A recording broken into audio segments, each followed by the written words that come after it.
It's funny how something as simple as a craving can set off a chain of events that you couldn't possibly expect. I'd been driving through town after work, the usual long hours dragging me into the evening, and it hit me. I hadn't eaten all day. My plan was just to head home, but then I passed by this little place on the corner of East and Maple, a restaurant I'd never really noticed before. It wasn't flashy, just a small, dimly lit spot with an old sign out front that said, Maplewood Grill. Simple. I figured why not, right? One meal couldn't hurt, and I didn't want to face cooking when I got home. It was one of those little places that felt like it had been around forever, tucked between a hardware store and some apartments. The kind of restaurant that's always there, but no one ever really talks about. When I walked in, I was surprised. The inside looked strange. It had this odd mix of vintage decor, like it was stuck in the 70s or something. Thick wooden furniture, a patterned carpet that felt out of place, and dim lighting that made everything feel just a little too dark. But the weirdest part, it was nearly empty.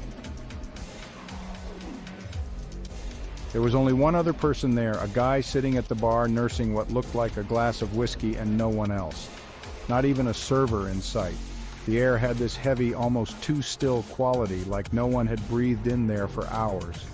I paused at the entrance, thinking maybe I should just leave, but my stomach growled again, louder this time. That's when a man, probably in his late 40s or 50s, walked out from the back, wiping his hands on a towel. He had this blank expression, like he'd seen one too many faces over the years and didn't care to see another. "Just you tonight?" he asked. I nodded, trying to smile. "Yeah, just me." He didn't smile back, just nodded and motioned toward the dining room. "Take any seat you like," so I did. I found a booth near the back, not too far from the bar, but far enough that I wouldn't be overheard. I pulled out my phone, planning to check a few emails while I waited, but there was no service, just a dead signal. Great. I was about to call it quits and leave when he came back with a menu. "Specials are on the board, but the chef's pretty flexible," he said in a flat voice, his eyes darting to the empty room as if daring me to ask why it was so dead in there. "Drinks? Just water's fine," I said, glancing at the menu. It was short, burgers, sandwiches, the usual stuff. But something about the way the guy stood there, waiting, made me feel weird, like I was being watched. I ordered a club sandwich, figuring it was a safe bet. When he walked away, I couldn't shake the feeling that something was off. The guy at the bar hadn't moved the whole time, not even a glance in my direction.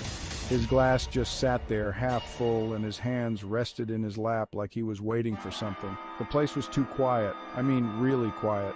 The kind of quiet that makes you feel exposed, like you're doing something wrong just by existing there. Minutes passed. The silence dragged on. I started tapping my fingers on the table, trying to pass the time, but the more I sat there, the more I noticed how strange everything felt. The guy at the bar was still motionless, and there were no sounds from the kitchen. No clinking plates, no sizzling pans, just nothing. That's when the door to the kitchen swung open again. The server came back holding my sandwich. "Enjoy," he said, but it didn't sound like an invitation, more like a command. I picked up the sandwich, and just as I was about to take a bite, I noticed something on the plate. Something small, almost unnoticeable at first. A single hair. Not like a strand of hair that falls from someone's head, but more like animal hair, short and coarse. I put the sandwich back down. "Hey, I called out to the guy, "can I get a new plate? There's something..." But when I looked up, he wasn't there. The kitchen door was swinging shut, but he'd vanished into the back again. I sat there staring at the sandwich, that same uneasy feeling creeping up my spine.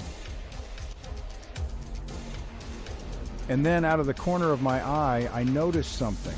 Movement, just a flicker coming from the bar. The man who had been sitting there for so long was gone. His stool was empty. My heart started racing. Had he just left? I hadn't heard the door open, hadn't heard footsteps, nothing. It was like he'd just disappeared. I stood up quickly, looking around. The whole place felt wrong. The kind of wrong that you can't explain, but you know in your gut.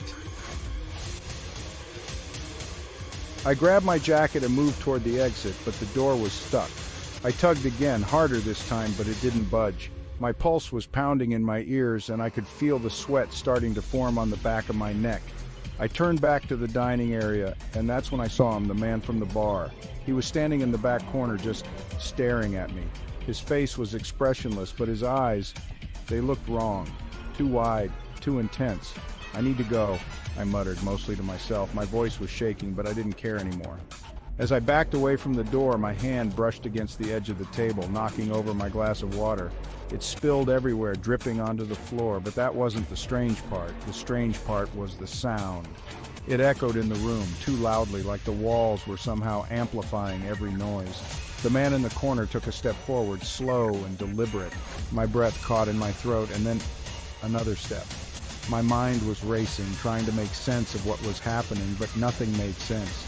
Why wasn't the door opening? Why was he just standing there watching me like that? In a panic, I ran toward the back, pushing through the kitchen doors. I figured there had to be a back exit, right? Kitchens always have a back door, but when I stumbled into the kitchen, it was empty. No chefs, no prep work, no plates, nothing. Just rows of empty counters and an old stove that looked like it hadn't been used in years. My eyes darted around the room, searching for an exit, and then I saw it. An old metal door at the far end of the kitchen. I ran for it, pushing the handle, but it was locked. My hands shook as I fumbled with the lock, desperate to get out. And that's when I heard the sound behind me, a soft, deliberate scrape, like something being dragged across the floor. I turned slowly, my heart pounding in my chest, and there he was, the man, standing in the doorway, his eyes fixed on me. I didn't wait to see what he would do next. I slammed my shoulder into the door again and again until finally it gave way and I burst out into the night air. I ran, not looking back, not stopping until I was far enough away that the restaurant was just a speck in the distance. I don't know what that place was or who or what was in there, but I'm not going back. And if you ever find yourself on the corner of East and Maple, just don't stop. Keep driving.